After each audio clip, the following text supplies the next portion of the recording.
Back to my channel Concepts in Detail. Hope you all are doing good and my videos are helping you all. So आज हम करेंगे अपना most demanding fourth chapter of statistics, so that is organisation of data. So अब इसमें हम सीखेंगे कि जो हम अपने डेटा को है वो हम ऑर्गेनाइज जो है वो कैसे करते हैं. जो रॉ मटेरियल से जो है हम अपना जो डेटा है वो फाइनल तक जो है हम कैसे कैसे लेके आते हैं. ठीक है. सो कहते हैं कि जो इन्वेस्टिगेटर जो है वो डेटा कलेक्ट करता है फॉर आफ्टर हिज मतलब इन्वेस्टिगेशन के टाइम जो भी डाटा अपना इन्वेस्टिगेटर जो है अपना डेटा कलेक्ट करता है वो कहते हैं एक जस्ट अ रो डेटा होता है. ठीक है, कि जैसे उसने बस सारी इन्फॉर्मेशन गैदर कर ली है, दैट्स इट. उसको अभी अरेंज करना है जो काफ़ी ज़रूरी होता है. और जो बिना अरेंजमेंट के जो है हम अपने कंक्लूजन पर जो है हम नहीं पहुंच सकते. और कंक्लूजन तो चाहिए होता है ना, स्टैटिस्टिक्स में एंड में हमें कंक्लूजन तो चाहिए देन ही हम किसी भी चीज़ का एनालिसिस कर पाएंगे. सो कहते हैं कि जो भी उसने डाटा अभी इन्वेस्टिगेट किया है उसको अभी उसने वो अभी रॉ फॉर्म में ही होता है जब तक वो फाइनल पोजीशन पे ऑर्गेनाइज ना हो किया, मतलब वो जब ऑर्गेनाइज ना किया जाए तब तक वो डेटा वो जो है वो स्टैटिस्टिक्स नहीं कहलाता. जैसे कि हम पहले अपने फर्दर चैप्टर्स में जो है या प्रीवियस चैप्टर में जो है वो हम करके आए हुए हैं. ठीक है, तो कहते हैं रॉ डाटा जो है हमें इतना कैपेबल नहीं होता कि वो जो है हमें मीनिंगफुल इन्फॉर्मेशन जो है वो हमें बता सके. ठीक है, तो कहते हैं जो रॉ डाटा होता है ना वो एक तरह का लंप ऑफ क्ले होता है, मतलब क्ले टाइप होता है जिसकी अभी कोई भी शेप नहीं होती. ठीक है, तो कहते हैं अभी ये इसकी लाइन ज़रूर लिख लेना, जो डेफिनेशन है ये कि ऑर्गेनाइजेशन डाटा का मतलब है कि अरेंजमेंट करना. जो भी हमने इन्वेस्टिगेशन ये कलेक्ट की है, जो भी हमने डेटा कलेक्ट किया है उसको जो है अरेंज करना इन अ फिगर्स. ठीक है, और इस तरह से अरेंज करना कि हम जो है उसका कंपैरिजन करने में जो है मतलब हम जो है उसका कंपैरिजन कर सकें उसकी हर एक चीज़ के साथ. ठीक है, ताकि वो हमें फर्दर एनालिसिस में जो है हेल्प कर सके या फिर फर्दर एनालिसिस जो हम कर सके. फॉर एग्जांपल जैसे अब हम स्टैट में ये चीज़ देखते हैं ना, जैसे जो है कोई भी डेटा जो है वो ऐसे रोज़ एंड कॉलम में डिवाइड होता है ना. इस तरफ हमारे नंबर्स ऑफ टर्म्स चलती होती हैं, यहाँ पे फ्रीक्वेंसी होती है या फिर अकेली हमें नंबर ऑफ टर्म्स दी जाती हैं. तो ये होता है कि जिसमें हमें ये फिगर्स या फिर टेबल जिसकी वजह से हम क्या कर सकते हैं, फिगर या फिर टेबल बना सके. और फिगर और टेबल बनाकर ही हम जो है अपना डेटा कंपेयर कर सकते हैं ईजिली, है ना. कभी भी जब भी हमें डिफरेंस आता है किसी भी चीज़ का तो हम मेनली जब हमें ईजिली याद हो जाता है जब हम उसका टेबल बनाते हैं. सो ऐसे होता है कि रॉ डाटा को जब भी हम इसको ऐसे कलेक्ट करते हैं. ठीक है, तो कहते हैं अपने पहले अब जो है हम इस चैप्टर में जो है मेनली जो है क्या करेंगे, सीरीज़ के ऊपर वर्क करेंगे. ठीक है, सीरीज़ देखेंगे हम. अब इसमें क्या होगा, हम मेनली अपनी सीरीज़ देखेंगे कि कैसे जो है डिस्क्रीट सीरीज़ में या फिर कैसी सीरीज़ में हम फोकस करेंगे, कैसे रॉ डाटा को जो है कैसे हम फिट करते हैं. ठीक है, सो व्हाट इज़ क्लासिफिकेशन. तो कितने जो लोग हैं जिनकी इनकम और एक्सपेंडिचर ज़्यादा है या किनकी एजुकेशन ज़्यादा और किनकी एजुकेशन कम है, कितनी जो है लोग पढ़े लिखे हैं, कितने लोग पढ़े लिखे नहीं हैं, कौन सी फैमिली रिच है या कौन सी फैमिली पुअर है. ठीक है, हमने अगर इसके ऊपर अपनी इन्वेस्टिगेशन करनी है तो कहते हैं अपने रॉ डेटा को जो है हम मीनिंगफुल बनाने के लिए क्या करेंगे, हम अपने सारे डेटा को जो है सबसे पहले क्लासीफाई करेंगे. क्लासीफाई कैसे करेंगे, कहते हैं कि उनका कैरेक्टरिस्टिक्स कैसा है. ठीक है, लाइक कोई फैमिली एजुकेटेड है या फिर कोई अनएजुकेटेड है, हम उसकी जो है सबसे पहले वो चार्ट बनाएंगे, है ना, कि इतनी फैमिली जो है एजुकेटेड है और इतनी फैमिली अनएजुकेटेड है. या फिर हम चार्ट बनाएंगे कि कौन सी फैमिली रिच है या फिर कौन सी फैमिली पुअर है. ठीक है, जब तक हम उसको क्लासीफाई नहीं करेंगे तब तक जो है हमारा डेटा जो है हम अपने जो हमारा रॉ डेटा है उसको हम अच्छे से जो है क्लासीफाई नहीं कर सकेंगे. ठीक है, तो कहते हैं जब भी हम हर एक चीज़ को डिवाइड मतलब हर एक चीज़ में डिवाइड कर देंगे, जैसे अब हमने टू चीज़ों में टू जो है कैटेगरी में डिवाइड किया अपने डेटा को, एजुकेटेड और अनएजुकेटेड. ठीक है, तो जो टू कैटेगरी ये हमने डिवाइड की है, ठीक है, ये जो हमने टू कैटेगरी डिवाइड की है इसे हम बोल देते हैं क्लास. ठीक है, क्लास डिवाइड को हम बोल देते हैं कि जो भी डेटा का हमने डिवीजन किया उसको बोल देते हैं हम क्लास. ठीक है, अब आगे हैं. ठीक है, जो कहते हैं ये जो प्रोसेस है वो आगे जाके डेटा को क्या कर देगा कि डिफरेंट क्लासेस में जो है वो डिवाइड कर देता है. ठीक है, देन फिर हम उसको क्या बोल देते हैं कि हमने जो सारा डेटा अपना क्या कर दिया है, क्लासीफाई कर दिया है. ठीक है, तो ये जो आप कॉर्नर की डेफिनेशंस कर सकते हो, डेफिनेशंस जो है आप ज़रूर करना, बिकॉज इससे जो है अगर आप, क्योंकि हर एक ने जो है यही लिखना है बुक में जो है ना, हर एक बंदे ने यही लिखना है. तो आपको अगर आपका पेपर किसी से डिफरेंट कैसे बनाएगा, आपकी डेफिनेशन से जो है आपका पेपर जो है दूसरों से अलग रहेगा, क्योंकि बड़े कम लोग हैं जो डेफिनेशन लिखते हैं. तो एग्जामिनर को यही चीज़ जो है वो अट्रैक्ट करती है. बीइंग अ टीचर तो मैं आपको ये चीज़ बता रही हूँ. ठीक है, तो ये जो है आप डेफिनेशन जो है वो ज़रूर करना, ठीक है। तो कहते हैं क्लासिफिकेशन एक ऐसा प्रोसेस है जिसमें हम जो भी हमारी थिंग्स है, जो भी हमारा डेटा है, हम उसको जो है अरेंज करते हैं डिफरेंट ग्रुप्स में और डिफरेंट क्लासेस में अकॉर्डिंग टू देयर रिसेम्बलेंस। मतलब जो चीज़ जिससे मिलती है हम उसको उस चीज़ से जो है उस चीज़ से अकॉर्डिंग जो है उसको हम क्लासेस में डिवाइड करते हैं, ठीक है। चाहे आप इतनी लिख लेना, ठीक है, इतनी लिख लेना, अकॉर्डिंग टू डेफिनेशन कर देना कॉर्नर का, चाहे नाम मत लिखना, ठीक है।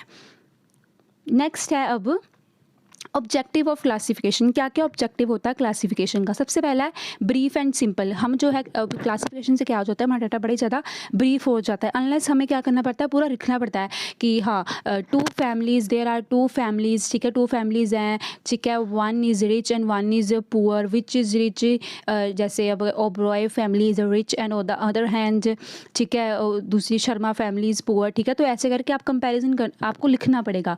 ऑन द अदर हैंड जब आप टेबल बनाओगे तो आपको अच्छा ब्रीफ आएगा, आप इधर लिख दोगे एजुकेटेड और इधर लगे अनएजुकेटेड और नेम लिख दोगे दोनों क्लास का। आपको क्या लिखना का पड़ा? कुछ भी नहीं। तो ये मेथड जो है वो क्या होता है, ब्रीफ एंड सिंपल होता है, ठीक है। नेक्स्ट है यूटिलिटी। ये क्या करता है, कहते हैं क्लासिफिकेशन जो क्या करता है, यूटिलिटी को एनहांस करता है। इससे क्या हो जाता है कि जो भी हमारा डाटा है वो डाइवर्स, बड़ी मतलब डाटा जो है हमारा काफ़ी ज़्यादा डाइवर्स होता है ना, जैसे हम पहले चैप्टर्स में पढ़ के आ रहे हैं कितना डाटा है, अलग अलग चीज़ों के साथ उसमें इतनी सारी डाइवर्सिटी पाई जाती है, ठीक है। तो कहते हैं डाइवर्सिटी को है जो ईजिली यूटिलिटी ईजिली यूज़ करने के जो है हमें मतलब ये जो हमारा डाटा है उस ये जो हमारी यूसेज को जो इन्हांस करता है, क्योंकि इसमें जो डाइवर्सिटी इतनी ज़्यादा होती है, तो डाइवर्स होने के बाद भी जो है हमें ईजिली इसको यूज़ जो है होने में हेल्पफुल होता है। आगे डिस्टिंक्टिवनेस। तो इसमें क्या होता है, कहते हैं जो क्लासिफिकेशन होती है जो है कोई भी डेटा में डिफरेंसेस क्या क्या हैं हमें इजीली जो है वो पता लग जाते हैं, ठीक है। हम इसमें कंपेयर भी इजीली कर सकते हैं क्योंकि चार्ट्स वगैरह बने होते हैं, तो हम इजीली एस्टिमेटिव तरीके से जो है कंपेयर कर सकते हैं, ठीक है। देन है 5 आर इनफ, ठीक है, या फिर अट्रैक्टिव एंड इफेक्टिव कर लो, या फिर साइंटिफिक अरेंजमेंट कर लो, ठीक है। साइंटिफिक अरेंजमेंट में क्या होता है कि इसमें जो है हम फैक्ट्स के अकॉर्डिंग जो है डेटा जो है हम अपना अरेंज करते हैं, ठीक है। तो जिसकी वजह से क्या हो जाता है, हमारा डेटा काफ़ी ज़्यादा रिलायबल हो सकता है, हम इसके ऊपर डिपेंड आराम से कर सकते हैं। और अगला है कि ये फैक्ट्स एंड फिगर की वजह से क्या लगता है, हमारा डाटा काफ़ी ज़्यादा अट्रैक्टिव और इफेक्टिव लुक देता है, ठीक है। अब आगे है कैरेक्टरिस्टिक्स क्या है गुड क्लासिफिकेशन का। अगर हमें गुड क्लासिफिकेशन करनी है तो उसके क्या क्या फीचर्स, क्या क्या कैरेक्टरिस्टिक्स होते हैं, ठीक है। तो फर्स्ट है कॉम्प्रिहेंसिवनेस, ठीक है। तो क्लासिफिकेशन क्या करता है, डाटा को बड़े ज़्यादा कॉम्प्रिहेंसिव बनाता है, ठीक है। कहते हैं इसमें जो है हम ईच एंड होती है ग्रुप्स और क्लास में जो है हम उसको डिवाइड करते हैं या फिर उसको उसमें एडजस्ट करते हैं, तो कोई भी आइटम ऐसी नहीं होती जो लेफ्ट आउट रह जाती है। सेकंड है क्लैरिटी मिलती है हमें काफ़ी ज़्यादा। इस क्लासिफिकेशन में क्या होता है कि कहते हैं हर एक डाटा जो है बड़ी ज़्यादा हमें क्लियर और सिंपल वे में जो है हमें दिखाई देता है, क्योंकि टेबल्स बने होते हैं। हमें क्या करना होता है, कोई भी हमें कन्फ्यूजन नहीं होती कि किस चीज़ को कहाँ पे प्लेस करना है। जो भी हमने आइटम जो भी हमारी आइटम्स है, जैसे एजुकेटेड और अनएजुकेटेड है, हम ईजिली उसमें अपना डाटा जो है डालते रहते हमें जो है कोई भी कन्फ्यूज़न नहीं होती कि हमने क्या छोड़ा है क्या नहीं छोड़ा। नेक्स्ट है होमोजेनिटी होती है ना, क्योंकि हम सिर्फ जो चीज़ें वही चीज़ें डालते हैं जो एक दूसरे से सिमिलर हो, जैसे एजुकेटेड और अनएजुकेटेड, ये काफ़ी आपस में होमोजेनिटी चल रही है। ये नहीं कि मैं एजुकेटेड ले रही हूँ एक तरफ से ले रही हूँ रिच पीपल, तो ऐसे कोई भी ऐसी नहीं होता। हमारा स्टैटिस्टिक्स हमारी स्टैटिस्टिक्स जो क्या करता है, होमोजेनिट होता है कि हर एक चीज़ जो है एक दूसरे से सिमिलर चलती होती है, ठीक है। सूटेबिलिटी क्या है, अब ठीक है, हमने अगर अपना डाटा कोई भी चीज़ पे कलेक्ट करना है तो वो उससे जो है ऑब्जेक्टिव से हमारा मिलता होना चाहिए, ठीक है। कहते हैं जैसे जो भी हमने इंक्वायरी करनी है उसका हमारे ऑब्जेक्टिव जो है हमारा क्लासेस के साथ सूट करना चाहिए। जैसे फॉर एग्जांपल कहते हैं अगर मैंने जो है स्टैटिस्टिक्स बनानी है या मैंने इन्वेस्टिगेशन करनी है कि जो मेरे इस क्लास के स्टूडेंट्स हैं वो उनकी इनकम कितनी है और उनके एक्सपेंडिचर कितना है, ठीक है। तो मैं उनका क्लासिफिकेशन उनके वेट या फिर उनके मैरिटल स्टेटस के अकॉर्डिंग नहीं करूँगी, ठीक है। अगर मैंने किया तो कहते हैं it will not make any sense, तो ये कोई सेंस नहीं बनाएगा, क्योंकि इससे मुझे है क्या पता चल रहा है कि उनकी इनकम और एक्सपेंडिचर कितना है, नहीं। अगर मैंने इन्वेस्टिगेशन करनी है तो मैं उनकी क्लासिफिकेशन भी उनके इनकम और एक्सपेंडिचर का कितने लेवल है उसके अकॉर्डिंग करूँगी, ठीक है। तो कहते हैं सूटेबिलिटी मतलब सूट करना चाहिए, हमारे इंक्वायरी जो है हमारी सूट करनी चाहिए हमारे ऑब्जेक्टिव के अकॉर्डिंग। आगे है स्टेबिलिटी, इसके भी 5 पॉइंट्स इनफ है, ठीक है। ये स्टेबिलिटी आप रहने देना, ठीक है, क्योंकि आपकी स्टैट्स में इतने सारे चैप्टर हैं। फॉर एग्जांपल अगर आपको एक सेमेस्टर में 5 चैप्टर भी आ रहे हैं तो उसमें आपको काफ़ी सारी सूटेबिलिटीज़ मिलेंगी करने के लिए। सेकंड चैप्टर तो भरा हुआ है सूटेबिलिटी से। तो मेरा यही मानना है कि आप 4 to 4 to 5 जो है वो करके जाना, क्योंकि एटलीस्ट 3 भी आप लिखोगे मोर देन इनफ होगा, ठीक है। अब आगे सिक्स्थ है इलास्टिक। इलास्टिक मीन्स है कि इसको हम ईजिली जो है वो एडजस्ट कर सकते हैं, ठीक है। कहते हैं जो क्लासिफिकेशन है वो इलास्टिक होनी चाहिए, ठीक है, कि उसमें जो है हम चेंज, उस स्कोप ऑफ चेंज होना चाहिए कि हम अपने डेटा को जो है वो चेंज कर सकें डिपेंडिंग अपॉन द पर्पस, जो भी हमारा purpose of objective of the study होता है उसके अकॉर्डिंग जो है हम अपना डाटा जो है चेंज कर सकें। ये थोड़ा फ्लेक्सिबल होना चाहिए, ठीक है, फ्लेक्सिबल होना चाहिए। इलास्टिक का मतलब आप फ्लेक्सिबल भी लिख सकते हो, ओके। सो आगे हम करेंगे बेसिस ऑफ क्लासिफिकेशन, सबसे इंपॉर्टेंट टॉपिक। जियोलॉजिकल क्या होता है, ठीक है। जियोलॉजिकल डेटा वो डेटा होता है, इसमें क्या होता है कि जब भी हम क्लासिफिकेशन करते हैं on the basis of geography और लोकेशन डिफरेंसेस के अकॉर्डिंग, ठीक है। जैसे बस ये इतनी लाइन इनफ है, ठीक है।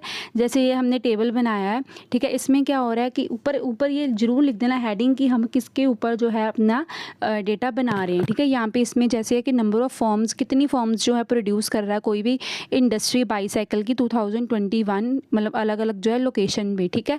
जैसे आप ये भी लिख सकते हो कि कितनी वीट प्रोड्यूस हो रही है अलग अलग स्टेट्स में, ठीक है। जैसे पंजाब में हम इतने क्विंटल प्रोड्यूस कर रहे हैं, हरियाणा में इतने, यूपी में इतने। आप बाईसाइकिल कर लो, ठीक है, आप कार कर लो, कोई भी किसी भी चीज़ के एग्जाम्पल आप दे सकते हो। तो नंबर ऑफ फॉर्म्स कितनी है, टोटल 30 फॉर्म्स है जो बाईसाइकिल बना रही है पंजाब में, यहाँ पे 20, यहाँ पे 25। टेबल भी अकेला चलेगा, अगर आप ग्राफ भी बनाओगे तो भी वेल एंड गुड है, ठीक है। तो ऐसे ग्राफ बना देना, ग्राफ तो आपको बनाना आता ही होगा, ठीक है। ये भी इजी है कि ये पंजाब जो है 30 कर रहा है, ठीक है, 30 पे आप शो कर दो, देन ये 20 पे शो कर, 25 पे शो कर दो, ठीक है। इजी है, ग्राफ बना दोगे तो थोड़ा और इफेक्टिव लगेगा आपका पेपर, ठीक है। सेकंड है क्रोनोलॉजिकल ऑर्डर। क्रोनोलॉजिकल का मतलब होता है ईयर्स के साथ जब हम क्लासिफिकेशन करते हैं, ठीक है, ठीक है। जब भी क्लासिफिकेशन हो on the basis of year और क्रोनोलॉजिकल ऑर्डर, तो उसे हम बोल देते हैं क्रोनोलॉजिकल क्लासिफिकेशन। जैसे कितनी सेल्स की एक फॉर्म ने कितनी सेल्स की इन द 2019-21 ईयर में ट्रैक हुई, 20 में 90, और ऐसे आप कुछ भी लिख सकती हो, ठीक है।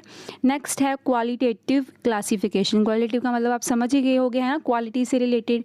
कि कहते हैं जब भी हम क्लासिफिकेशन करते हैं ऑन द बेसिस ऑफ किसी भी क्वालिटी की, कि किसी का जो है इंटेलिजेंसी कितनी है, ठीक है, लेवल ऑफ इंटेलिजेंसी कितना है, ठीक है, और किसी का ऑक्यूपेशन क्या है, कोई कितना काम कर रहा है, कोई कितनी रिलीजन से डील कर रहा है, तो उसको हम बोल देते हैं क्वालिटेटिव क्लासिफिकेशन। ये दो तरह का होता है, सिंपल और मैनीफोल्ड। सिंपल में आ जाता है कि जिसमें हम सिर्फ थोड़ी चीज़ें इंक्लूड करते हैं, जैसे हेल्दी और अनहेल्दी, मतलब जिसमें हम डायकोटोमी से जिसे हम डील करते हैं कि इसमें जो है किसी के पास क्या चीज़ है क्या चीज़ नहीं है, ठीक है। जैसे फॉर एग्जांपल कुछ लोग एजुकेटेड हैं, कितने लोग एजुकेटेड, अनएजुकेटेड, हेल्दी और अनहेल्दी, ठीक है, मेल और फीमेल, रिच और पुअर, ठीक है।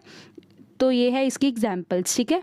नेक्स्ट है मैनीफोल्ड में जो है हम काफ़ी सारे कैरेक्टरिस्टिक्स जो है जब कहते हैं क्लासिफिकेशन हम करते हैं जिसमें काफ़ी सारे कैरेक्टरिस्टिक्स इन्वॉल्व हो जाते हैं, ठीक है।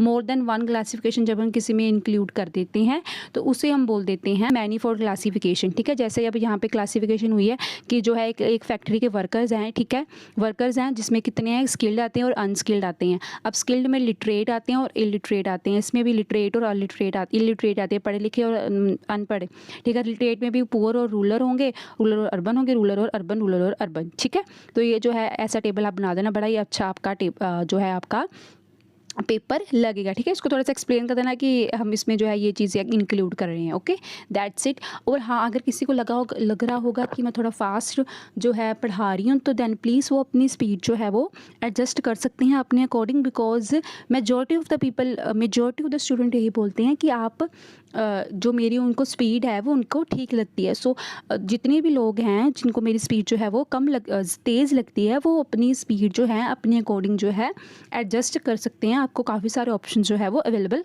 होते हैं, ओके।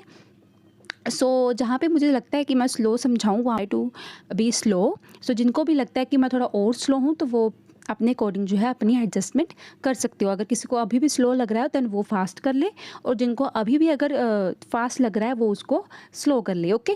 सो फोर्थ पॉइंट है क्वांटिटेटिव और न्यूमेरिकल डाटा, ठीक है। जब भी हम क्लासिफिकेशन करते हैं ऑन द बेसिस ऑफ किसी भी चीज़ का न्यूमेरिकल डेटा या फिर कोई भी क्वांटिटी की रिलेटेड हम किसी भी डेटा को क्लासीफाई करते हैं या फिर फैक्ट्स के रिगार्डिंग, तो हम उस क्लासिफिकेशन को बोल देते हैं क्वान्टिटेटिव और न्यूमेरिकल क्लासिफिकेशन, ठीक है। जैसे हमने देखना हो कि एक इंडस्ट्री में जो है वो कितनी जो है वेजेस चल रही हैं, ठीक है। लाइक बाईसाइकिल समझो, जैसे हमने आगे एग्जांपल करके आए हैं, आप ये भी लिख सकते हो कि बाईसाइकिल की जो है बाईसाइकिल की इंडस्ट्री में डिफरेंट फर्म्स में जो है कितनी कितनी वेजेस चल रही हैं, ठीक है। या फिर ठीक है, कितनी कितनी वेजेस चल रही हैं, हम ये भी लिख सकते हैं। अब यहाँ पे जैसे लिया हुआ है कि एनुअल प्रॉफिट जो है वो कितना, जो यूपी है वो कितना कितना एनुअल प्रॉफिट कमा रही है, ठीक है। तो यूपी जो है अपनी 5 फर्म में से इतना प्रॉफिट कमा रही है, अपनी 150 फॉर्म में से इतना प्रॉफिट कमा रही है, ठीक है। तो ये आप इसके अकॉर्डिंग भी कर सकते हो, और अब आप किसी की वेजेस को भी जो है वो लिख सकते हो, ठीक है। क्वांटिटेटिव क्लासिफिकेशन को हम और भी एक नाम से जानते हैं, जिसका नाम है क्लासिफिकेशन बाय वेरिएबल्स, ठीक है। तो ये था आपका क्लासिफिकेशन। सो आई होप ये आपको क्लासिफिकेशन जो है समझ लगा होगा। ओके, नेक्स्ट टॉपिक है हमारा कंसेप्ट ऑफ वेरिएबल।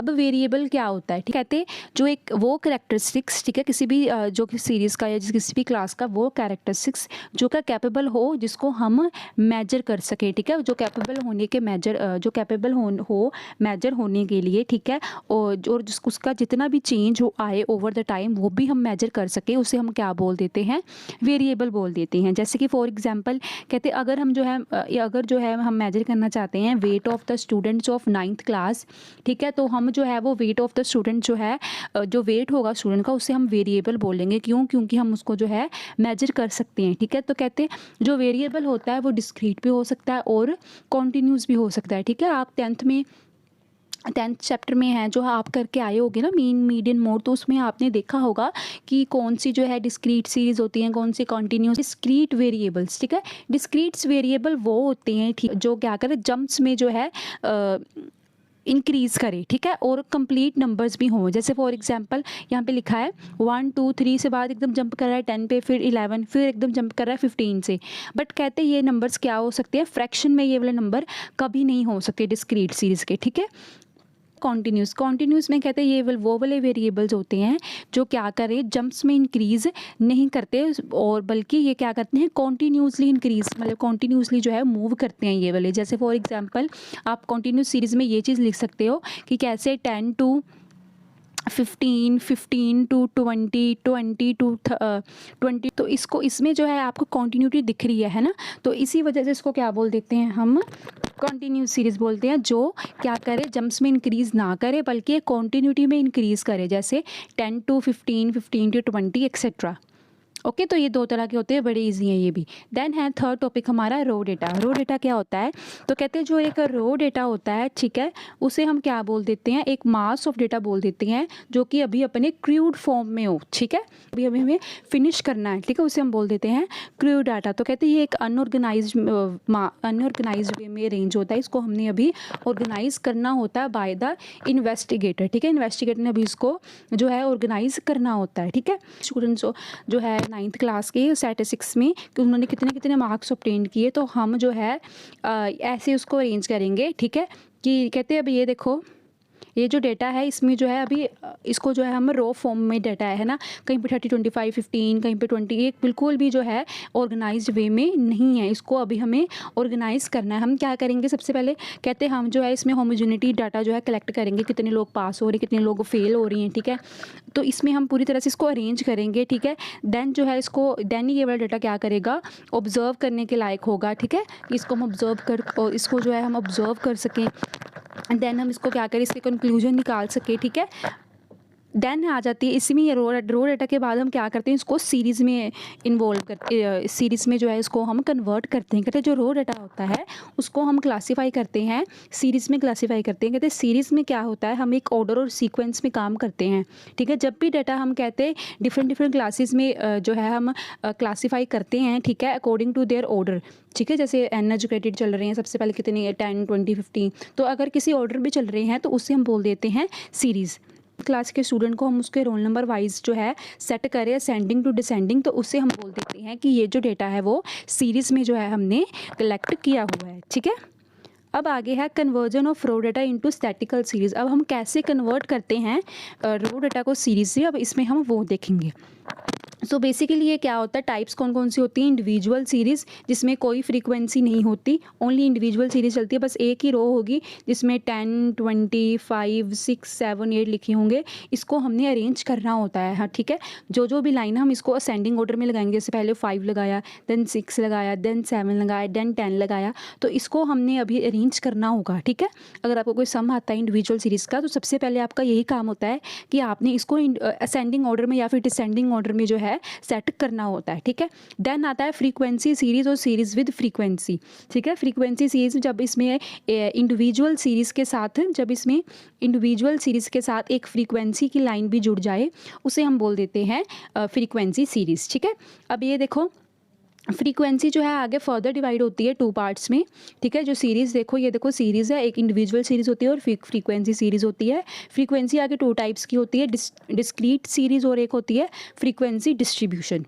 ओके, आपको अगर किसी भी चीज़ पे थोड़ा सा भी डाउट आए तो आप बेझिझक मुझे कमेंट में पूछ लेना, मैं आपको ज़रूर रिप्लाई करूँगी। अगर आपको स्टिल कोई भी दिक्कत आए कि नहीं ये चीज़ मुझे ऐसे नहीं ऐसे समझा दो, तो मैं पक्का आपको ट्राई करूँगी समझाने की। आपने बस कोई भी डाउट हो आपने जो है मुझे पूछ लेना है। ओके, तो फर्स्ट है इंडिविजुअल सीरीज़ कौन सी होती है। कहते हैं इंडिविजुअल सीरीज़ वो सीरीज़ होती है जिसमें आइटम्स क्या हो, सिंगली लिस्टेड हो। ठीक है, सिर्फ सिंगल एक रो चल रही है, उसमें जो है डेटा चल रहा है 10, 5, 2, 8, 7, 9। ठीक है, एक सिंगल लाइन में जो डाटा आपका चल रहा है उसे हम बोल देते हैं इंडिविजुअल सीरीज़। कहते हैं फॉर एग्जांपल अगर मार्क्स लिखे हैं, ठीक है, 30 स्टूडेंट्स ने जो भी मार्क्स गेन किए हैं 9 स्टूडेंट के, वो सिंगली लिस्टेड हैं, ऐसे सिंगली लिस्टेड हैं, तो उसे हम क्या बोल देंगे, इंडिविजुअल सीरीज। जिसमें कोई भी क्लास ना हो, जिसमें कोई भी फ्रीक्वेंसी ना हो, उसे हम बोल देते हैं इंडिविजुअल सीरीज़। ठीक है, तो ये आगे इसको जो है 2 पार्ट्स में डिवाइड किया गया है। ठीक है, फर्स्ट जो है, अब जो है कहते हैं ये सीरीज़ कैसे कैसे प्रेजेंट होती है। सबसे पहला है अकॉर्डिंग टू सीरियल नंबर। ये सीरियल नंबर बस ऐसे होता है कि कैसे जो है मार्क्स हैं, यहाँ पे रोल नंबर है, ठीक है, फिर मार्क्स हैं, फिर रोल नंबर है, फिर मार्क्स, फिर।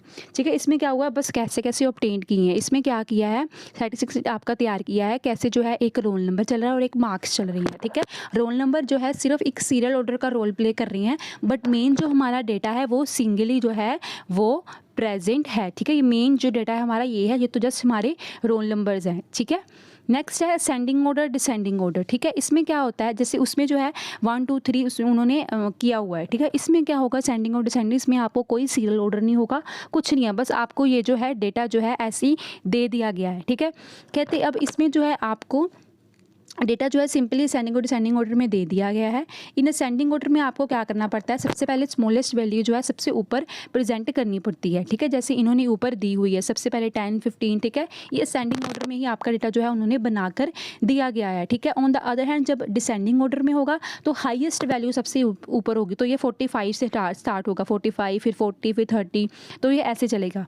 ठीक है, तो कहते हैं अगर जब आपके उसको सम्स मिलेंगे तो आपको सबसे पहले ये चेक करना पड़ेगा कि क्या मेरा डेटा जो है असेंडिंग और डिसेंडिंग में ऑर्डर में दिया हुआ है। अगर नहीं दिया होता तो आपको खुद जो है वो बनाना होता है। ठीक है, तो इससे जो है अगर आप ना बनाओ तो आपका आंसर काफ़ी डिफर हो जाता है। ठीक है, आपका आंसर बड़ा वेरी करेगा, तो आपको जो है ये देखना पड़ेगा सबसे पहले। अब जो यही डाटा जो है उन्होंने आपको डिसेंडिंग ऑर्डर में कन्वर्ट करके भी दे दिया गया है। आप इसकी 2 लाइन्स बना के आ जाना पेपर में, मेरी बात मानोगे ना तो ये टेबल्स या फिगर्स जितनी बनाओगे ना उतनी अच्छी आपके मार्क्स जो है वो आएंगे। ठीक है, कहते जो ये वाला जो मेथड है वाइजेशन होता है ना डेटे का, ठीक है, इंडिविजुअल सीरीज़ में बड़ा ही ज़्यादा क्या होता है, इजी होता है, बट कहते हैं जब ज़्यादा नंबर्स की बात आ जाती है ना तो बड़ा ही ज़्यादा ये वाला मेथड जो है डिफ़िकल्ट हो जाता है। ओके, तो ये इन्होंने आपको एग्जाम्पल्स भी करके दी हुई हैं। ठीक है, ये भी आपको आ सकता है ऐसे पेपर में जैसे मैं बोल रही थी। नेक्स्ट है अब फ्रीक्वेंसी सीरीज़ कौन सी होती है। ठीक है, फ्रीक्वेंसी सीरीज़ में क्या होता है, सीरीज जो है वो ऐड ऑन हो जाती है जिसे हम बोल देते हैं फ्रीक्वेंसी। ठीक है, आपको एक ऐसा भी शामिल जो है इसमें इंक्लूड हो जाता है। तो कहते हैं जो फ्रीक्वेंसी होती है वो भी आगे 2 टाइप्स की होती है, डिस्क्रीट सीरीज और एक फ्रीक्वेंसी डिस्ट्रीब्यूशन। ठीक है, तो सबसे पहला है फ्रीक्वेंसी। फ्रीक्वेंसी क्या होती है, अगर आपको ये वर्ड्स थोड़े विजिबल नहीं होंगे तो मैं आपको बोल देती हूँ इस पर क्या लिखा है। Frequency is the number of times an item occurs और repeat itself in the series. ठीक है, तो फ्रीक्वेंसी का मतलब होता है, जैसे अब आपको यहाँ पे मैं एक टेबल ड्रॉ करके दिखाती हूँ। ठीक है, जैसे यहाँ पे मेरी है नंबर ऑफ आइटम्स। ठीक है, नंबर ऑफ आइटम्स लिखा है और यहाँ पे मैंने लिखा है अपना F। ओके, सो बेसिकली यहाँ पे मैं बोलूँ मैं नंबर ऑफ़ आइटम जैसे मैंने दिया यहाँ पे 10, 20, 16, 17, 18, ठीक है। और उधर यहाँ पे मैंने दिया है अपना f, ओके। यहाँ पे मेरा f है जैसे 4, 2, 8, फिर 1, फिर 2, ठीक है। तो ये मेरी फ्रीक्वेंसी है। तो कहती है आपको फ्रीक्वेंसी क्या दिखाती है, फ्रीक्वेंसी आपको दिखाती है कि कोई भी आइटम जो है एक सीरीज़ में जो है कितनी बारी रिपीट हुई है। नो डाउट आप बोलोगे कि यहाँ पे 10 तो सिर्फ वन टाइम ही है, ठीक है, बट हमें जो है जो ये बस एक स्पेसिफिक इन्फॉर्मेशन दी है, ठीक है। फॉर एग्जांपल आप किसी के ऊपर स्टैटिस्टिक्स बना रहे हो, अपनी क्लास के ऊपर स्टैटिस्टिक्स बना रहे हो और आपके जो मार्क्स हैं 10 है, मतलब ज़्यादातर बच्चों के 4 बच्चों के जो है वो मार्क्स 10 आए हैं, ठीक है। तो आप क्या करोगे, बार बार 10 लिखोगे नहीं, आपने क्या करना है 10 लिखकर आगे फ्रीक्वेंसी डाल देनी है 4, कि इसका मतलब ये होगा कि जो है 4 बच्चों का मार्क्स है जो वो 10 आए। देन 20, ठीक है। आप बार बार 2 बारी 20 लिखने की बजाय आप क्या करोगे 20 के साथ 2 डाल दोगे, कि इसका मतलब हो गया कि ये 20 मार्क्स 2 बच्चों के आए हैं। तो बेसिकली फ्रीक्वेंसी आपको बताता है कि कोई भी आइटम जो है आपकी सीरीज़ में जो है कितनी बार रिपीट कर रही है, ओके। ये करेंगे जिसका मतलब है क्लास फ्रीक्वेंसी। क्लास फ्रीक्वेंसी अब क्या होती है, तो क्लास अगर ये भी मैं आपको बोल के बता देती हूँ, यहाँ पे क्या लिखा है, the number of times an item repeats itself corresponding to range of value is called class frequency। For example मैं आपको यहाँ पे भी टेबल बना के दिखाती हूँ एक। समझो यहाँ पे जो है आपकी नंबर ऑफ़ आइटम्स चल रही हैं, ठीक है, नंबर ऑफ़ आइटम यहाँ पे चल रही है आपकी फ्रीक्वेंसी। अब जिस डिस्क्रीट में क्या थी आपका 9, 8, 10 ऐसे चली थी ना, यहाँ पर आपकी ऐसे चलेगी 10 to 15, ठीक है, 15 to 20, 20 to 25, ठीक है, ये चलेगी, ओके। तो इसके कॉरस्पॉन्डिंग जो है मतलब 10 to 15 लोगों के मार्क्स 4 आ रहे हैं, ठीक है, मतलब 15 to 20 बच्चे हैं, उनमें से बच्चों के मार्क्स 3 आ रहे हैं। 20 to 25 बच्चे हैं जिसमें से उसके मार्क्स 8 आ रही हैं, ठीक है। इसमें जो है हम बेसिकली ये बताते हैं कि इसमें और इसमें जो है लोगों के कितने मार्क्स आ रहे हैं, ठीक है। जैसे मैं बोलूँ 5, ठीक है, जैसे मैं बोलूँ कि 10 से 15 बच्चे हैं जिसके जो है 4 मार्क्स आ रही हैं, ठीक है। 15 से 20 बच्चे हैं जिसके मार्क्स 3 आ रहे हैं, ठीक है। कॉरस्पॉन्डिंग मतलब ऐसे, ठीक है, ऐसे चल रहा है डाटा। तो इसमें जो है हम बेसिकली कॉन्टिन्यू सीरीज़ में डील करते हैं, ओके। सो आगे है टैली बार। तो टैली बार एक ऐसी चीज़ है कहते हैं जिसमें क्या होता है, टैली बार में हम कवर करते हैं, तो उसको हम इस वाले मार्क के साथ कई बार डील करते हैं। कैसे डील करते हैं वो हम आपको बताएंगे। तो दिए गए हैं मार्क्स, ठीक है, मार्क्स के साथ आपको यहाँ पे इसकी टैली बार दी है और यहाँ पे आपको क्या दिया गया है, फ्रीक्वेंसी दी गई है, ठीक है। 20, 20, 20, 20, 18, 18, 18, 18, 18, 19, 19, 18, 21, 22, ठीक है। जैसे देखो आपको एक टेबल उन्होंने ऐसे बना के दे दिया है, ठीक है। टेबल देने के बाद वो बोलेंगे कि आपको यहाँ पे आपने जो है इसका टैली बार बनाना है, ठीक है। अब आप इसका टैली बार कैसे बनाओगे, आपको पता है इसमें कौन कौन सी चीज़ें चल रही हैं। एक तो आपका चल रहा है 20, है ना, एक आपका क्या चल रहा है 18, एक आपका चल रहा है 19, एक आपका चल रहा है 22, ठीक है, एक आपका चल रहा है 22। अब आपने देखना है कि नंबर ऑफ़ टर्म्स कितनी बार रिपीट हो रही हैं। अब देखो एक 20 आपका ये रहा, एक आपका 20 ये रहा, एक आपका 20 ये रहा, एक आपका 20 ये रहा, तो 4 बार रिपीट हो रहा है ना। तो हमारी फ्रीक्वेंसी कितनी आ गई यहाँ पे 4 बार। यहाँ पे हम टैली बार बनाएंगे इससे 1, 2, 3, 4, ठीक है, 4 बारी हमने रिपीट कर दी। अब हम नेक्स्ट देखें हमारा क्या है 18, एक 18 ये रहा 1, 2, 3, 4, 5, 6 टाइम जो है हमारा 18 रिपीट हो रहा है, ठीक है। आपको ये चीज़ दी जाएगी, आपने उससे ये चीज़ बनानी होगी। अब देखो 5 या फिर 6 या फिर 4 से ज़्यादा हम कैसे ड्रॉ करते हैं। अब देखो 6 टाइम था ना हमारा 18, तो 1, 2, 3, 4, 5 के बाद हम ऐसे उसको एक बार बना देंगे, ठीक है। देन अब हम करेंगे 6, तो इसमें हम लिख देंगे मतलब 4 के बाद आगे जो अपनी आपने 5th लाइन ड्रॉ करनी है उससे आपने वो अपनी सारी बार जो है वो काट देनी है। देन आगे तो चलो 2, 2 के ही हैं, जैसे 22 1 है तो आपने यहाँ पे 1 और यहाँ पे 1 लिखना है। 19 अगर आपका यहाँ पे कितने 2 टाइम्स है तो यहाँ पे सिंपल 2 टाइम्स चलेगा, ठीक है। मैंने बस मेनली आपको ये बताना था कि 5 या फिर 5 से अबव कैसे आप ड्रॉ करते हो, ठीक है। सो आई होप ये आपको अब टेबल समझ लगा होगा।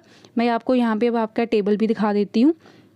सो ये रहा टेबल कैसे जो है 15, ठीक है 15 अब कितनी बार रिपीट होता होगा 5 टाइम। तो ऐसे आपने जो है लाइंस ड्रॉ कर दी। देन 8 है, ठीक है, आपने 4 डाल के फिर इसके ऊपर क्या की, 1 मिनट जूम करके दिखाती हूँ, ठीक है। अब जैसे क्या है 8 टाइम्स है ना ये, तो क्या है आप देखो 1 2 3 4 टाइम्स है। देन ऊपर 5th से उन्होंने टैली बार 5th की जो बार उन्होंने ऐसे लगाई। देन फिर 6 7 8 ऐसे चलेगी। अगर यहाँ पे 10 होता 4 5 करके 4 करके फिर हमने ऊपर ऐसे बार लगा देनी थी। ओके, सो आपको आई होप ये आपको टैली बार जो है बनाना कैसे बनता है वो आपको समझ लगा होगा। तो बस इन्होंने आगे यही सारा जो है इसमें एक्सप्लेन किया हुआ है। इसी में क्या होगा, आपका डेटा जो है क्लास इंटरवल्स में जो है डिवाइड किया जाएगा। क्लास इंटरवल्स क्या होती हैं, ये रही आपकी क्लास इंटरवल्स, ये 10 to 15, 10 to 15, 15 to 20 की इतने में इतने लोग, जिसको आप कंटिन्यूस सीरीज़ भी बोल देते हो, ठीक है। तो ये होता है हमारा क्लास इंटरवल कि हर एक डाटा जो है कहते हैं वो क्लास इंटरवल्स में जो है डिवाइड किया होता है, ठीक है। और उसी के अकॉर्डिंग जो है उसी के कॉरस्पॉन्डिंग में जो है हम उसकी क्या लिखते हैं, फ्रीक्वेंसी लिखती हैं कि अगर यहाँ पे 10 to 15 है तो उसी के ही सामने उसकी 8 फ्रीक्वेंसी ऐसे चलेगी, ठीक है। तो हर एक जो है कहते हैं क्लासेस में डिफाइन किया जाता है। तो इस हर एक रेंज में क्लासीफाई किया जाता है डाटा को, और उस रेंज को क्या बोलते हैं, क्लास इंटरवल बोलते हैं। और क्लास इंटरवल क्या है वो आपको नीचे बता दिया गया है। तो ये आपका जो है उन्होंने आगे टेबल बना के एक्सप्लेन किया, आपने बस ये टेबल एक्सप्लेन करना है और टैली बार साथ में बना देनी है, ठीक है। तो ये था आपका, करेंगे इसकी टाइप्स, ठीक है, टाइप ऑफ फ्रीक्वेंसी डिस्ट्रीब्यूशन। अब जो फ्रीक्वेंसी को हम जब हम हमारी फ्रीक्वेंसी को अब हम किस किस पार्ट्स में जो है आगे डिस्ट्रीब्यूट करते हैं, तो जो हमारी फ्रीक्वेंसी होती है वो मेनली 5 जो है टाइप्स की होती है, ठीक है। एक जो है हमारी फर्स्ट टाइप है वो है एक्सक्लूसिव सीरीज़, ठीक है, और then in exclusive, open end, cumulative और मिड वैल्यू फ्रीक्वेंसी, ठीक है। सबसे पहले अब हम करेंगे अपना एक्सक्लूसिव सीरीज़ कौन सी होती है, ठीक है। एक्सक्लूसिव सीरीज वो वाली सीरीज़ होती हैं जिसमें क्या होता है हमारी, ये देखो हमारा जो है, मैं सबसे पहले आपको टेबल दिखाती हूँ, टेबल से आपको मैं समझाती हूँ सबसे पहले कि जो हमारा एक्सक्लूसिव सीरीज़ कौन सी होती है। अब आप यहाँ पे ज़रा देखो, एक्सक्लूसिव सीरीज में जो क्या हुआ आपको ये वाली डिस्ट्रीब्यूशंस दी है, ठीक है, 10 to 15, 15 to 20। अब इसमें क्या होता है, जो आपकी जो है अपर लिमिट होती है वो आपकी लोअर लिमिट्स की सिमिलर होती है। जैसे कैसे चल रहा है यहाँ पे 15 to 15, then 20 to 20, 25 to 25, 30 to 30, ठीक है। जिसमें क्या होता है आपकी जो है फर्स्ट क्लास इंटरवल की अपर लिमिट और सेकेंड क्लास की जो है लोअर लिमिट वो क्या होती है, सिमिलर होती है। ओके, आपने यही चीज़ लिखनी है, ठीक है। आपके यहाँ पे जो एक्सप्लेनेशन है बड़ी ज़्यादा डिफ़िकल्ट सी दी हुई है, आपको ये करने की ज़रूरत नहीं, मैंने जो बोला आपने बस वही लिखना है, ठीक है। और आपने साथ में एग्जांपल्स जो है ज़रूर देनी है, ठीक है। ये आपको टेबल, आपने ये वाला टेबल बना के ज़रूर दिखाना है, ठीक है। देन आगे जो है अब कहते हैं यहाँ पे भी लिखो, यहाँ पे भी नीचे उन्होंने लिखा, आपने ये वाली लाइन लिखनी है कि इट इज़ क्लियर फ्रॉम, मतलब टेबल अगर आप टेबल के नीचे लिख रहे हो तो आपने ऐसे लिखना है, बट अगर आप स्टार्टिंग में डेफिनेशन दे रहे हो तो आपने ऐसे लिखना है, ठीक है, कि the upper limit of the class interval repeats itself the lower limit of the next class interval, ऐसे भी लिख सकते हो। और जैसे मैंने बोला वैसे भी लिख सकते हो कि जो फर्स्ट क्लास इंटरवल की जो अपर लिमिट है, ठीक है, that is similar to the lower limit of the second class interval, ठीक है। ये इसका मतलब होता है, ठीक है। और साथ में आपने एग्जांपल दे देनी है कि जैसे हम लिख रहे हैं 10 to 15, 15 to 20, 25 to 30, it is clear from the table that the 15 and 15, 20, 20 repeat itself in the first and the second class interval. Okay, तो आप ये चीज़ जो है वो लिख सकते हो, ठीक है। और अगर मैं आपको इसमें से अगर मैं कुछ आपको इंपॉर्टेंट लाइन बताऊँ तो आप ये भी लिख सकते हो कि it is a class, it is called exclusive series because, S ये वाली लाइन भी आप लिख सकते हो, it is called exclusive, it is called exclusive series because frequency of the upper limit of each interval is not included in that class की जो upper limit होती है, जो कहते हैं फ्रीक्वेंसी की जो अपर लिमिट होती है हर एक क्लास इंटरवल की, वो इंक्लूड नहीं की जाती इन द क्लास इंटरवल, ठीक है। तो ये था मतलब इसका कहने का मतलब ये है कि अगर यहाँ पे 10 to 15 लिखा है तो इसमें अगर हम जो है स्टूडेंट, जैसे मैं बोलूँ कि 1 से 5 लोग जो है इस पर इंक्लूड है, ठीक है, तो 1 से 5 नहीं होंगे, 1 से 4 होंगे। जो ये 15th वाली चीज़ होगी और नेक्स्ट वाली क्लास में इंक्लूड होती है। जैसे 10 to 15 है ना यहाँ पे लिखा, तो इसमें जो है 10 to सिर्फ 14 स्टूडेंट्स आ रहे होंगे। जो इसकी 15 वाली लिमिट है ना, जो 15th बच्चा होगा वो इसकी नेक्स्ट अपर लिमिट में जो है लोअर लिमिट में इंक्लूड होगा। जैसे 10 इसमें जो है सिर्फ 4 4 लोग इंक्लूड होंगे। आगे जो है 15 to 20 दिखने में 5 है, बट यहाँ से 15 to 19 बच्चे इंक्लूडेड होंगे और जो 20th बच्चा होगा वो यहाँ पे जाके इसमें इंक्लूड होगा। ठीक है, तो ये मतलब होता है इस वाली लाइन का। ये आप जरूर लिखना एक्सक्लूसिव सीरीज, ये वाली सीरीज को एक्सक्लूसिव सीरीज इसलिए बोलते हैं। नेक्स्ट होती है अब हमारी इंक्लूसिव सीरीज। अब इसका एकदम उल्टा होगा। ठीक है, सबसे पहले मैं आपको टेबल से बताती हूँ क्या होता है। अब इंक्लूसिव सीरीज में क्या होता है, इसमें क्या होगा कि ये देखो, इसमें क्या देखो आप, जो आपका टेबल है वो रिपीट नहीं कर रहा, मतलब कोई वैल्यू जो है सेम नहीं आ रही। 14 आ रही है, फिर 15 आ रही है, 19 आ रही है, अब 20 आ रही है। इसमें क्या होगा, इसकी जो है जो अपर लिमिट होगी हर एक क्लास की वो क्या होगी, सिमिलर नहीं होगी। ओके, ठीक है। तो अब जो है इनमें जो है गैप जो है वो सिमिलर नहीं होगा। जैसे आगे चल रहा था, ये चल रहा था ना, आगे चल रहा था 10 to 15, 15 to 20, तो ये चीज़ सिमिलर होनी चाहिए। ठीक है, अगर ये चीज़ सिमिलर होगी तो ही हमारा क्वेश्चन जो है वो ठीक होगा। तो ये सिमिलर यहाँ पे नहीं है। तो फर्स्ट ऑफ ऑल सबसे पहले हमें क्या करना पड़ता है, इसको सिमिलर करना पड़ता है। ठीक है, जैसे 14 और 15 का यहाँ ये वाली जो चीज़ आ रही है 24, 25, ये वाली चीज़ें जो होती हैं इनको सिमिलर करना ज़रूरी होता है। ठीक है, इसके बिना जो है हमारा जो है आंसर वो ठीक नहीं आएगा। तो ये फर्स्ट स्टेप होता है। इसमें होता है इंक्लूसिव सीरीज। इसमें क्या होगा कि जो हमारी अपर लिमिट होगी हर एक क्लास इंटरवल की वो सिमिलर नहीं होगी। ठीक है, और अपने आप को जो है वो रिपीट भी नहीं करेगी। जैसे इन्होंने यहाँ पे लिखा है कि देखो, जो इंक्लूसिव सीरीज वो सीरीज होती है जो क्या करती है, इसमें जो भी आइटम्स इंक्लूड होती हैं, जो भी इसकी अपर लिमिट्स में आइटम इंक्लूड होती हैं वो क्या होती हैं, अपने आप को रिपीट नहीं करती। ओके, जो भी क्लास इंटरवल होगी does not repeat itself as a lower limit. जो भी इसकी अपर लिमिट होगी वो एज अ लोअर लिमिट क्या करेगी, अपने आप को जो है वो रिपीट नहीं करेगी। ठीक है, जैसे देखो यहाँ पे इन्होंने एग्जांपल दी है 10 to 14, 15 to 19। अब इसमें गैप कितना आ रहा है, 1 का गैप आ रहा है ना, अपर लिमिट में और लोअर लिमिट में देखनी है। ठीक है, अपर लिमिट लोअर लिमिट इनमें गैप कितने का आ रहा है, 1 का गैप आ रहा है। ठीक है, तो 1 का गैप आ रहा है। अब इसको जो है हम कैसे ठीक करेंगे, ध्यान से देखना। अब देखो यहाँ पे जो है आपकी अपर लिमिट 14 है, लोअर लिमिट आपकी क्या है, लोअर लिमिट अपर लिमिट। ठीक है, अपर लिमिट 14 है, लोअर लिमिट कितनी है आपकी 15 है। इन दोनों में हमेशा गैप चेक करना है आपने। इन दोनों में कितना गैप है, 1 का गैप है। ठीक है, तो जब 1 का गैप होगा, ठीक है 1 का गैप है और ये लिमिट्स हमने इन दोनों को सिमिलर करना है, दो चीज़ों को सिमिलर करना है ना। तो अगर आप 1 को 2 से डिवाइड करोगे तो कितना आएगा, 0.5 एंड 0.5। ठीक है, ये दो चीज़ें आ रही हैं ना, 1 आंसर बनेगा। तो अब हमने क्या करना है, 0.5 जो है हमारी अपर ये लोअर लिमिट से माइनस करेंगे और जो अपर लिमिट है हमारी उसमें जो है वो प्लस करेंगे। ठीक है, ये सारा प्रोसेस पूरी जो है जो हमारी सीरीज़ में ये वाला होगा। ठीक है, अब देखो हमने 10 में से 0.5 जो है माइनस किया तो हमारा कितना आंसर आ जाएगा, 9.5 है ना। और 10 अगर 14 में 0.5 प्लस किया तो कितना आ जाएगा हमारा, 14.5।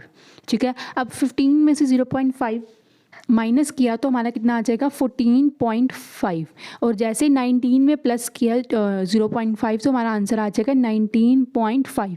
ऐसे ही सभी में रिपीट करना है। फिर 20 में से किया तो 19.5, 24 में प्लस किया तो 24.5, फिर 25 से माइनस किया तो 25 से अगर माइनस किया तो 24.5 है ना। तो उसमें अगर प्लस किया तो यहाँ हो गया 29.5 और लास्ट में जब 30 में गया तो 29.5 और यहाँ पे जब किया तो 34.5। ठीक है, तो ये हमारा एग्जैक्टली ये वाला टेबल बन गया। ठीक है, अब यहाँ पे अब देखो आपका ये सारा जो है वो सिमिलर चल रहा है ना। अब आपकी अपर लिमिट और लोअर लिमिट क्या चल रही है, सेम चल रही है ना। तो ये होता है, तो ऐसे हमारा अब ये जो है सिमिलर हो गया और फ्रीक्वेंसी आपकी वैसे ही चलेगी। ठीक है, फ्रीक्वेंसी वैसे ही चलेगी एग्जैक्ट, इसको हमने कुछ नहीं करना। तो ऐसे हमने जो अपनी इन एक्सक्लूसिव सीरीज को जो है हमने उसको कन्वर्ट किया एक्सक्लूसिव सीरीज़ में। ठीक है, ऐसे ये आ जाता है कई बार सम भी कि इसको जो है कन्वर्ट करो या आपको ओनली सम आ जाएगा, इसका सम आएगा। देन आपको सबसे पहले जो है इंक्लूसिव को एक्सक्लूसिव में कन्वर्ट करना पड़ेगा एंड देन जो है आपको फिर आगे फर्दर जो है फ्रीक्वेंसी बनानी पड़ेगी पूरा टेबल। अब इससे जो है आप अपना सम जो है वो सोल्व करोगे। ठीक है, अब डिफरेंस क्या होता है इंक्लूसिव और एक्सक्लूसिव सीरीज में। सबसे पहला पॉइंट है कि एक्सक्लूसिव सीरीज़ में क्या होता है, जो उसकी अपर लिमिट होती है, उसकी एक क्लास की जो अपर लिमिट होती है वो क्या होती है, उसकी लोअर लिमिट जो सेकेंड क्लास की लोअर लिमिट होती है उससे क्या होती है, वो सिमिलर होती है। ठीक है, हाउएवर जो इन एक्सक्लूसिव सीरीज़ होती है उसमें जो उसकी अपर लिमिट और लोअर लिमिट होती है ईच क्लास इंटरवल की वो क्या होती है, है, सिमिलर नहीं होती है ना, ये हम अभी करके आए हैं ना।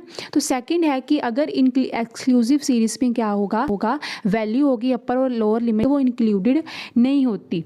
हमने ऊपर करके आए थे कि जैसे 10 to 15 चलता है ना, और 15 to 20 चला है ना, तो इस एक्सक्लूसिव सीरीज़ में क्या होता है, अपर लिमिट जो है उसकी अपनी ये वाली क्लास इंटरवल में इंक्लूडेड नहीं होती। हमने यही किया था ना कि इसमें हम कौन से होंगे, 10 to 14 स्टूडेंट ही इंक्लूड होंगे, और यहाँ पे जो है हमारा 15 यहाँ पे इंक्लूड होगा।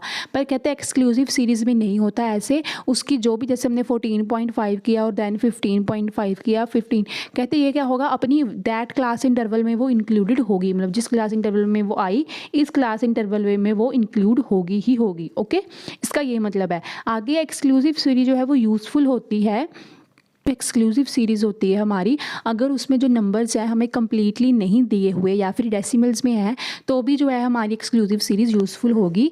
बट कहते हैं इंक्लूसिव सीरीज़ में हमें पूरी कंप्लीट नंबर चाहिए, कंप्लीट इन्फॉर्मेशन चाहिए, तभी जो है हमारी वो सीरीज़ यूज़फुल होगी। देन है जो काउंटिंग है, हर एक केस में जो है एक्सक्लूसिव सीरीज़ में हो जाती है, ठीक है। However to facilitate counting it become necessary to convert, अब ठीक है, जो कहते हैं जो काउंटिंग होती है, ठीक है, वो हर एक जो एक्सक्लूसिव सीरीज़ में वो ईजिली हम कर सकते हैं। But on the other hand inclusive series में सबसे पहले हमें जो है इंक्लूसिव सीरीज़ को पहले एक्सक्लूसिव में कन्वर्ट करना पड़ता है, देन हम वो वाली सीरीज़ को यूज़ कर पाएंगे, और या फिर हम उसको उसमें जो है काउंटिंग कर पाएंगे, ठीक है। तो ये तो मेजर 4 डिफरेंसेस थे। आई होप ये आपको अब समझ लगा होगा, क्योंकि काफ़ी इंपॉर्टेंट है ये, ठीक है। देन अगर फिर भी आपको कोई डाउट हो तो आप पूछ सकते हो। Okay, then have open end series, ठीक है। अब ओपन एंड से आपको थोड़ा थोड़ा नाम से क्लियर होता होगा कि ओपन एंड मतलब जिसके जो एंड होंगे वो ओपन होंगे, ठीक है। अब किसमें क्या होता है, ओपन एंड सीरीज़ में क्या होता है, कहते हैं इसमें जो है आपकी in some series lower class limit of the first class, ठीक है। कहते हैं कुछ केसेस में क्या होता है कि जो लोअर लिमिट होती है, ठीक है, ऑफ द फर्स्ट क्लास, ये आपकी फर्स्ट क्लास है ना, ये आपकी फर्स्ट क्लास इंटरवल है ना, तो इसकी लोअर लिमिट कौन सी हुई, ये वाली है ना, लेफ्ट हैंड साइड वाली क्या होती है, लोअर लिमिट होती है, ठीक है। ये लोअर लिमिट होती है और ये अपर लिमिट होती है, ये याद रखना, ठीक है। तो क्या होता है, कहते हैं सम केसेस में क्या होता है, आपको जो है फर्स्ट क्लास इंटरवल की आपकी जो है लोअर लिमिट जो है आपको वो नहीं दी जाती होती, उस पर जो है वो मिसिंग होती है, ठीक है। तो उस पर मेनली कई बार क्या लिखा होता है, या तो बिलो या फिर लेस लिखा होता है, like less than 5, below than 5, और या फिर कई बार मोर देन 5 लिखा होता है, ठीक है। तो इस सीरीज़ में और या फिर कई बार क्या होता है लास्ट में लिखा होता है, ठीक है। लास्ट भी जो होता है इसका लास्ट इंटरवल का जो क्या होता है क्लास इंटरवल का, एंड वो भी क्या होता है मिसिंग होता है, उसमें भी वो चीज़ नहीं दी जाती, ठीक है। इसमें भी या फिर अबव लिख दिया जाएगा, ठीक है। तो ऐसी सीरीज़ को हम क्या बोलते हैं, ओपन एंड सीरीज़ बोलते हैं। ओके, तो कहते हैं ओपन एंड सीरीज़ को सबसे पहले हमें कन्वर्ट करना पड़ता है, सो दैट कि जो है हम इसको यूज़फुल बना सकें। वो 5 से जो है कम होगा, ठीक है, और आगे 5 to 10, 10 to 15, और आपको लास्ट में अबव दिया जाएगा कि 20 से अबव, ठीक है। तो अब जो है इसको कैसे अब हमने चेंज करना है, ठीक है। चेंज करना आपको बताया नहीं बताया, वैसे मैं आपको बता देती हूँ चेंज भी हम इसको कैसे करेंगे। इन लोगों को होगा क्वेश्चन कि इसको कैसे चेंज करेंगे। अब हमने ये इसकी सेकंड वाली ये चीज़ देखनी है 2। अब देखो ज़रा इनमें कितना डिफरेंस आ रहा है, 5 का डिफरेंस आ रहा है ना, तो इसका मतलब इसमें भी 5 का डिफरेंस होगा, है ना। अब ये चीज़ तो सेम चल रही है, अब इसमें बिलो 5 मतलब 5 से छोटा, 5 से छोटा ऐसा क्या लें जिसमें जो हमें 5 का डिफरेंस मिले, ठीक है। तो हम 0 लेंगे, है ना, तो ये सीरीज़ ऐसे बनेगी 0 to 5, 5 to 10, 10 to 15, 15 to 20। अब उन्होंने कहा 20 से अबव, अब 20 से अबव ऐसा कौन सा नंबर ले जिसमें हमें 5 का डिफरेंस मिले, कौन सा लेंगे हम, 25। तो हमारी ये सीरीज़ बन जाएगी 0 to 5, 5 to 10, 10 to 15, 15 to 20 and 20 to 25। तो ऐसे ये जो है सीरीज़ जो है वो सॉल्व करते हैं ओपन एंड सीरीज़, ठीक है। यही आपने ये यहाँ पे भी लिखनी है, ठीक है, कि इसमें जो है क्या होता है क्लास इंटरवल में, ये देखो आपको बताया है कि ये अज्यूम किया जाता है कि आगे 0 होगा और लास्ट में 20 to 25 होगा। किसके बेसिस पे, जो बाकी क्लास इंटरवल्स का डिफरेंस है उसके बेसिस पे जो है इन दोनों का भी डिफरेंस जो है वो अज्यूम किया जाता है, ठीक है। अब नेक्स्ट हमारा आता है क्यूमुलेटिव फ्रीक्वेंसी सीरीज़, जिसे हम बोल देते हैं CF, ठीक है। क्यूमुलेटिव फ्रीक्वेंसी सीरीज़ अब क्या होता है, अब ये चीज़ जो है आप ध्यान रखना, जब भी आपको जो है मोर देन लेस देन, ये चीज़ आप नोट बना लो अपनी बुक पे, जब भी आपको मोर देन का केस आए, ठीक है, मोर देन वाली सीरीज़ आए ओपन एंड वाली, देन लेस देन वाली आए, ठीक है। याद रखना कि जब भी आपको ओपन एंड सीरीज़ आए तो आपको इधर उधर देखने के बजाय आपने सीधा ये देखना है कि जो हमारा साथ में फ्रीक्वेंसी दी है वो सिंपल फ्रीक्वेंसी नहीं है, वो क्यूमुलेटिव फ्रीक्वेंसी है, वो CF है। ये चीज़ याद रखना है, ठीक है। बड़े बच्चे भूल जाते हैं। नोट बना लो साथ ही में नोटबुक पे या फिर बुक पे, ठीक है। अब यहाँ पे जो है आपको ये वाली ये देखो, कब पता कि सच कैसे चले कि ये CF ही है कि नहीं है। अब यहाँ पे सिंपल फ्रीक्वेंसी आप देखो ये क्या कर रही है, 3 है, 8 है, 3 है, फिर बड़ी 8 है, फिर बड़ी 9 है, फिर डिक्रीज होगी 4। तो ये मिक्स चल रही है, बढ़ रही है, कम हो रही है, बढ़ रही है, कम हो रही है। पर जो CF होता है या तो वो कॉन्टीन्यूसली बढ़ता है या फिर कॉन्टीन्यूसली घटता है, वो मिक्स नहीं होता, ठीक है। वैसे तो बढ़ता ही है। यहाँ पे देखो आपको एग्जाम्पल दिया है, ये दिया हुआ है। अब इसी वाले CF से हमने इसको F बनाना है सबसे पहले। तो F कैसे बनाएंगे, लेस देन में हमेशा याद रखना, ये चीज़ साथ साथ में नोट करते जाना, ठीक है। लेस देन में क्या होगा, हमेशा फर्स्ट वाली फ्रीक्वेंसी सेम रहेगी, ठीक है। सबसे पहले हमने देखा लेस देन वाला सम है, हाँ जी ठीक है। साथ में हमें CF दिया है, हाँ जी ठीक है, ये भी ठीक है। अब जब हमने इसको कन्वर्ट करना है तो सबसे पहली वाली टर्म 4 है ना, 4 को एग्जैक्ट ऐसे ही लिख लेना है, ठीक है। 4 लिख लिया। अब हमने क्या करना है, नीचे वाली टर्म से ऊपर वाली को माइनस कर देना है, ठीक है। ये चीज़ डायग्राम ऐसे बना लो, ठीक है, कि नीचे वाली टर्म को ऊपर वाली टर्म से माइनस करना है। ये चीज़ हम क्यों करते हैं, क्योंकि नीचे वाली टर्म्स में क्या होता है, बड़े बड़े नंबर्स जाते होते हैं, है ना। तो 20 में से 4 कम करेंगे, 4 एग्जैक्ट फर्स्ट टर्म ऐसे लिख लेना। 20 में से 4 कम करेंगे तो हमारा 16। अब 40 में से 20, 48 में से 48, 50 में से 48 तो 2, ठीक है। अब आप जब इसका टोटल करोगे ना, इसका टोटल इसके लास्ट वाले 50 के इक्वल आएगा। अगर इक्वल आया तो समझना कि आपका जो आपने F निकाली है वो एकदम आपने करेक्ट निकाली है। ये चीज़ आप टोटल करके अभी देख सकते हो, मैं आपको करवा देती हूँ। देखो 8, 9, 10 और 4 14, ठीक है। 14 और 10 14 और 10 24, 24 और 6 हो गया आपका 30, 30 और 20 क्या हो गया 40, 50, ठीक है। 50 आ गया ना, ठीक है। तो जब भी आप इसका टोटल करोगे आपका ये लास्ट वाली वैल्यू की इक्वल आएगा। मुझे आई होप ये आपको समझ लगा होगा, ठीक है। आगे जो हमारा केस आता है वो आता है मिड वैल्यू का। अब क्या होता था, हमें जो क्या दिया जाता था, आपने अगर 10th में अगर ये वाले क्वेश्चन किए होंगे तो आपको क्या दिया जाता था, ये कॉन्टिन्यूस सीरीज जो आपकी होती थी वो ऐसे चलती थी, है ना। 2 to 10, 10 to 20, 20 to 30, ठीक है, 30 to 40, 50, फिर दोबारा बनाती हूँ। अब देखो आपको यहाँ पे मैं टेबल बना के दिखाती हूँ, समझो आपको ऐसे टेबल बनाया हुआ है, ठीक है, ओके। अब यहाँ पे जो है आपको दिया हुआ है यहाँ पे आपको दिया हुआ है क्लास इंटरवल, ठीक है। क्लास इंटरवल में कौन कौन से चलते हैं, 10 to 20, 20 to 30, 30 to 40, ठीक है। ये आपको ऐसे सीरीज दी जाती है कॉन्टिन्यूस में, ठीक है। और आपको क्या करना होता है, यहाँ पे आपको F दी जाती है ना, F दी होती है ना 4, 8, 2, है ना। तो कॉन्टिन्यूस में क्या करते हैं, हम इसको कन्वर्ट करते हैं किसमें, मिड वैल्यू में। यहाँ पे हम मिड वैल्यू निकालते हैं। अब मिड वैल्यू कैसे निकलती है, मिड वैल्यू निकलती है ये दोनों लिमिट्स को प्लस करके डिवाइडेड बाय 2, ठीक है। 10 + 20 डिवाइडेड बाय 2 तो कितना आया, 15 आया, है ना। अब आगे 20 + 30, 20 और 30 को प्लस किया तो कितना आया 50, 50 डिवाइडेड बाय 2 25, ठीक है। 30 + 40 तो कितना हुआ 70, ठीक है। 70 और डिवाइडेड बाय 2 तो क्या आया 35, ठीक है। तो ये वाली चीज़ है मिड वैल्यू। तो मिड वैल्यू क्या होती है कि इन दोनों में बीच वाली वैल्यूज़, ठीक है, ये दोनों क्लास इंटरवल्स की बीच वाली वैल्यूज़ को हम बोलते हैं मिड वैल्यूज़, ठीक है। तो ये हम मिड वैल्यू निकालते थे, फिर हमने अपना सारा सम जो है स्टैट का इस वाली मिड वैल्यू से करते थे, ठीक है। बट कई बार इस वाले सम में क्या है, अब उन्होंने मिड वैल्यू दी हुई है, ठीक है, मिड वैल्यू दी हुई है, हमने इससे क्लास इंटरवल जो है बनाते हैं या फिर इसी से जो है हम अपना सम सॉल्व करते हैं।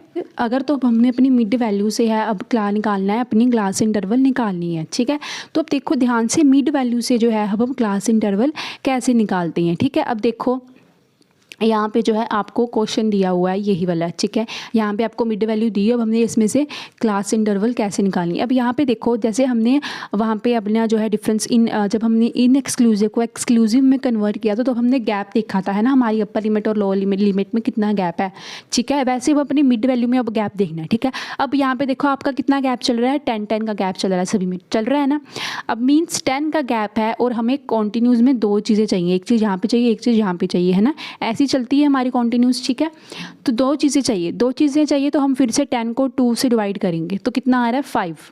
एग्जैक्टली वही करेंगे, एक में हम 5 प्लस करेंगे, एक में 5 माइनस करेंगे, यहाँ पे माइनस करते हैं ना, माइनस करेंगे तो एक में 5 प्लस करेंगे, एग्जैक्टली वैसा ही चलेगा। अब 5 में से 5 माइनस करो तो कितना आएगा यहाँ पे 0। Let me change my pen. So सबसे पहले हम 5 में से 5 माइनस करेंगे तो यहाँ पे क्या आएगा 0, ठीक है। अब 5 में ही अब हमने 5 में 5 प्लस कर देनी है तो क्या आएगा आपका 10, ओके। अब देन अगेन यहाँ पे अब क्या है 15 है सेकेंड। अब 15 में से 5 माइनस करो तो यहाँ पे क्या आएगा 10, और 15 में 5 प्लस कर दो तो क्या आ जाएगा हमारा 20, ठीक है। फिर देन अब 25 है, 25 में से 5 माइनस करेंगे तो कितना आ जाएगा 20, और 25 में प्लस कर देंगे तो 30। देन 35 है हमारा, ठीक है। 35 में अब हम क्या करना है, ओहो उड़ गया, चलो वैसे आपको समझ लगी ना। 10 to 20 मतलब हमारी वो जो है सेम वही चीज़ चल रही है ना, रही है। ये वाली चीज़ देखो, ये चीज़ सेम है, ये भी चीज़ सेम है, ये भी चीज़ सेम है।